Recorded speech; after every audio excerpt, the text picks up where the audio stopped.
welcome back to Fabrication 101. We're back in the shop working on my center console for the 68 Bronco. So I ended off last time, I'd had the shifter mount cut out, got my cup holders put in, got the frame for the cubby built in. I needed to order some more nut studs. They have arrived, so we're gonna continue on that. We'll get the inside of the box made. I have an idea, a rough idea. What did I do with my piece of cardboard that has my drawing on it? There it is. This is going to be the rough shape. This is the back. This is the front. I need to have a little bit of clearance for the shifter cable to run through. And then we'll have a little area there to put a little divider in as well. Should come along pretty nicely, pretty easy, pretty simple. We'll get after it.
got all our parts for our box.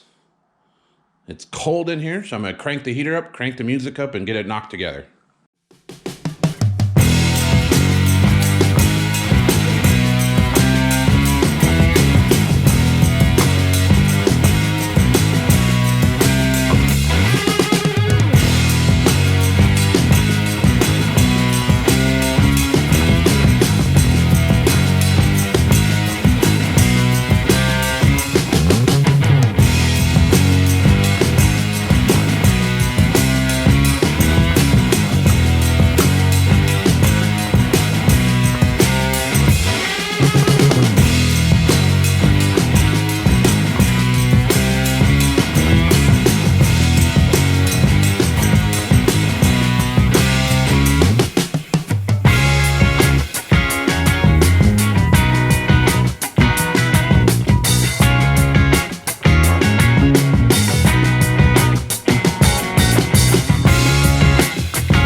just filled in a few of the little blemishes that were left from when I did the bending. So we're about ready to clean this thing up, grind it down smooth. When you're gonna be sanding this kind of stuff, you wanna wipe off any grease or oils or anything that are dirt or Sharpie marks or all that stuff. You wanna get all that off as much as you can.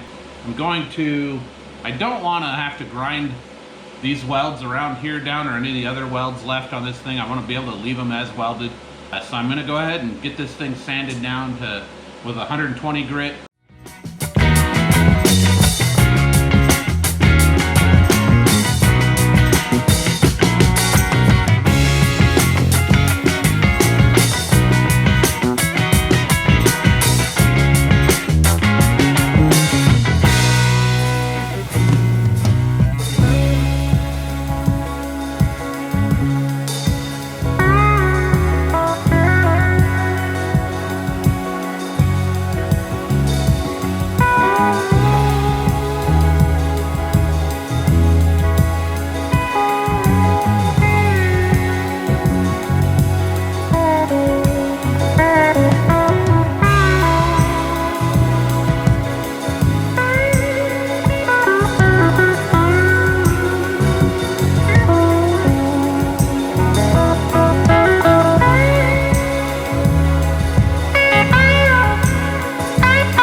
So here it is, all pretty much done. I think it's about as done as I'm gonna get it for now. You can still see some of the blemishes in the side, but some of that's from the original material. If you don't remember, this is made from recycled shelves out of the FedEx truck that I pulled the motor out of. So came out pretty good. It's all bolted in nice and tight. All the bolts line up. The shifter is not completely hooked up yet. It looks like putting the cable in is going to be a two-person job just because of the way it has to bend. Unfortunately, where I'd like to route it, there's a cross member that runs in the body right there. So I may have to, if that's going to work the best, I may have to drill the cross member out as well. Never mind my dirty seat over there. I threw that in there just to see how it fit, how it looked with the seat in there. Take a look from the driver's side. So it fits in there nice and tight. There is really no room in there that's not hitting. If I pull the cushion away, I can get my fingers down in there just enough. Still gonna be able to bolt it up because the bolt is right there. A little cubby in the front looks good. Cup holders, that might be a little bit of an issue to get my arm into when I'm driving, but all right, guys, that brings this video to an end on my aluminum center console, which I'm super pleased with. Hope you guys enjoyed the video. Before I send it off, before I let you guys go, I do want to get some opinions on these rock sliders that I've been thinking about working on. They're a 2x6-inch square tube. I did bevel the edge here a little bit with some 1/4-inch material. They are quarter wall, so they're nice and strong and heavy. I do intend to do a tube that comes up and kind of protects a little bit more of the body. I have a fiberglass door insert that I want to put in here, but I'm just not quite sure that this is the direction I want to go. So I thought I'd get some opinions and see what y'all think. Let me know what you guys think. Until then, thank you for watching. I appreciate you tuning in. Do me a favor, do yourself a favor, and go build something.